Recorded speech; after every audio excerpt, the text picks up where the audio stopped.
Om Swastiastu. Perkenalkan, saya Nikade Cornelia Ratnaweli Agustin dengan NIM 21130310118, mahasiswa Prodi Pendidikan Kimia. Baik, di sini saya akan menjelaskan bagaimana radio kimia itu bermanfaat bagi kesehatan dan bagaimana dalam limbahnya.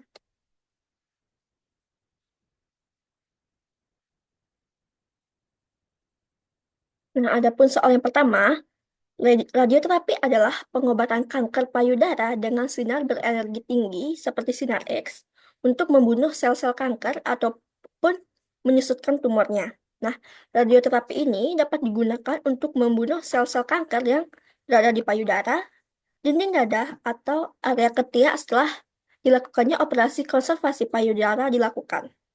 Nah, radioterapi itu dapat diberikan dalam dua cara utama. Lalu sebutkanlah cara tersebut. Nah, untuk pembahasannya, radioterapi itu dapat digunakan dua cara utama, yaitu radioterapi eksternal dan radioterapi internal.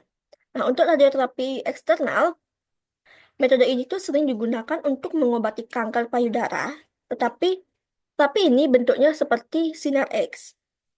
Nah, metode ini maksudnya itu menyalurkan radiasi dari luar tubuh ke payudara yang terkena kanker.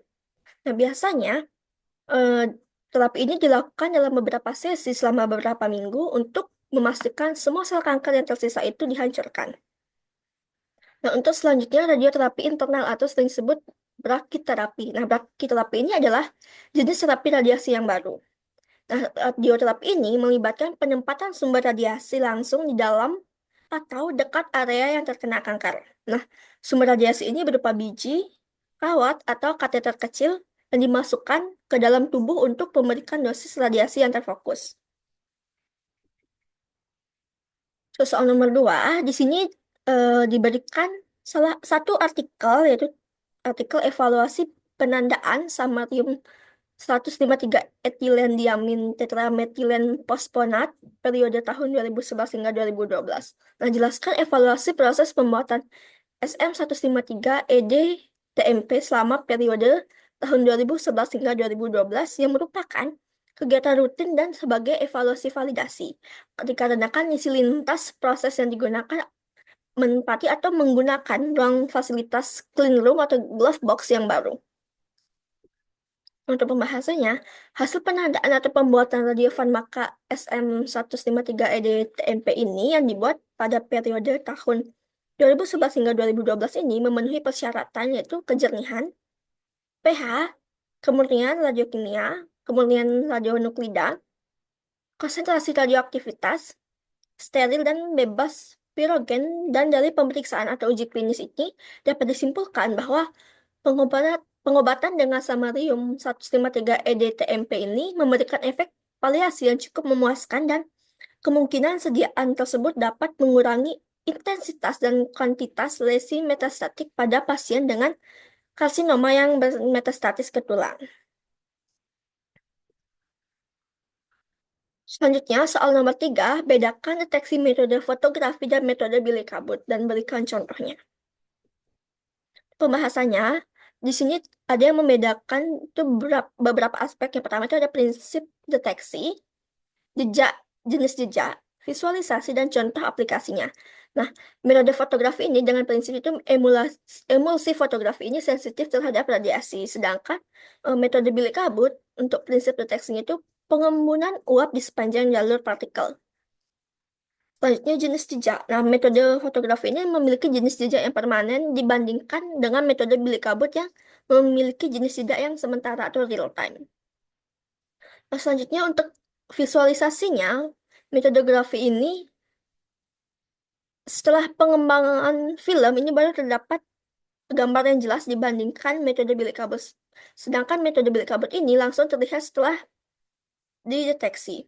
Nah, selanjutnya untuk contoh aplikasinya, metode fotografi ini eksperimen sinar kosmik atau film emulsi, sedangkan metode bilik kabut itu deteksi positron dalam bilik kabut.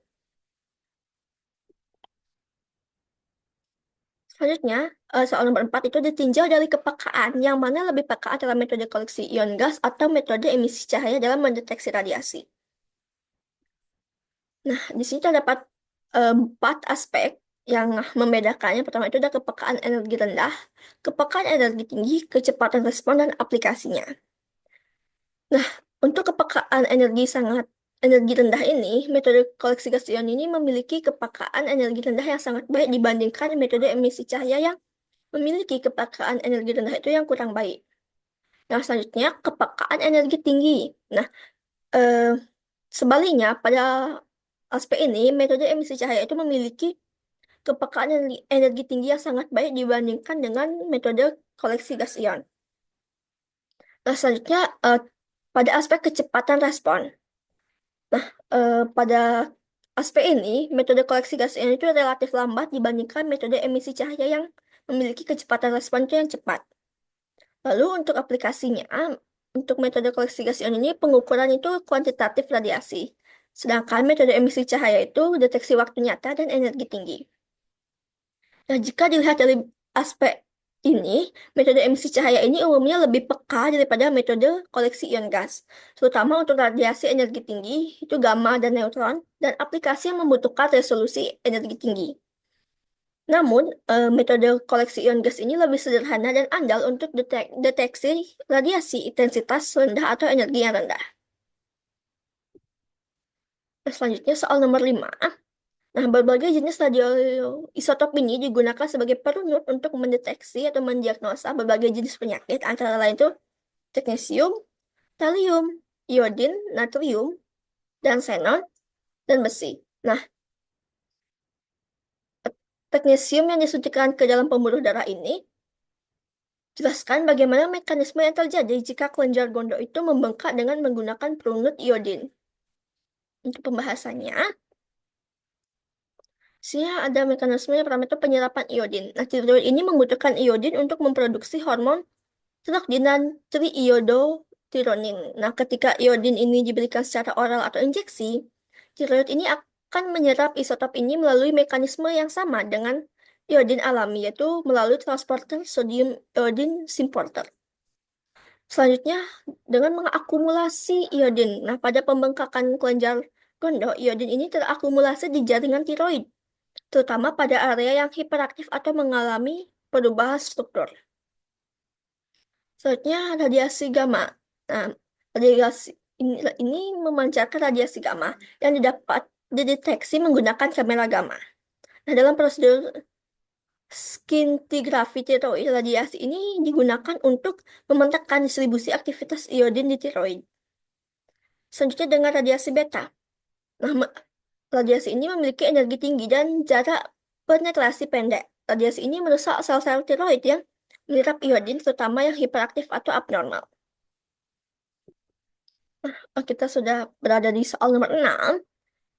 Isolasi limbah radioaktif itu dilakukan dengan cara imobilisasi melalui proses solidifikasi atau pemadatan limbah dengan suatu bahan matriks hingga diperoleh blok hasil solidifikasi di mana limbah radioaktifnya itu terkungkung dan terisolasi di dalamnya.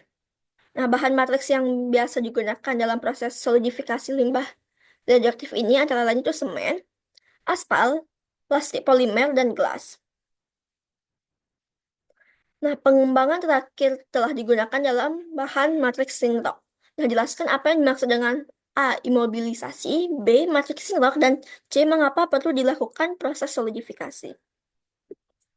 Pembahasannya, imobilisasinya adalah proses pengikatan limbah radioaktif atau zat berbahaya lainnya ke dalam material padat yang stabil secara kimiawi dan fisik. Nah, hal ini untuk mencegah penyebaran kontaminan ke lingkungan. Selanjutnya, matriks Sinrock. Nah, matriks Sinrock ini adalah teknologi imobilisasi limbah radioaktif yang mengubah limbah menjadi bahan keramik sintesis yang stabil dan tahan lama. Selanjutnya, proses solidifikasi. Proses ini mengubah limbah cair atau semi padat menjadi bentuk padat yang stabil untuk penyimpanan dan pembuangan yang jangka panjang. Nah, alasan perlu dilakukannya proses solidifikasi ini yaitu untuk mencegah penyebaran kontaminan, memperpanjang stabilitas limbah, memudahkan penanganan dan penyimpanan, mengurangi volume limbah, serta keamanan jangka panjang. Baik, sekian yang dapat saya jelaskan. Saya mohon maaf apabila terdapat kesalahan yang saya sengaja maupun tidak sengaja. Akhir kata saya ucapkan pada Mas Santi, Om Santi, Santi, Santi, Om. Terima kasih.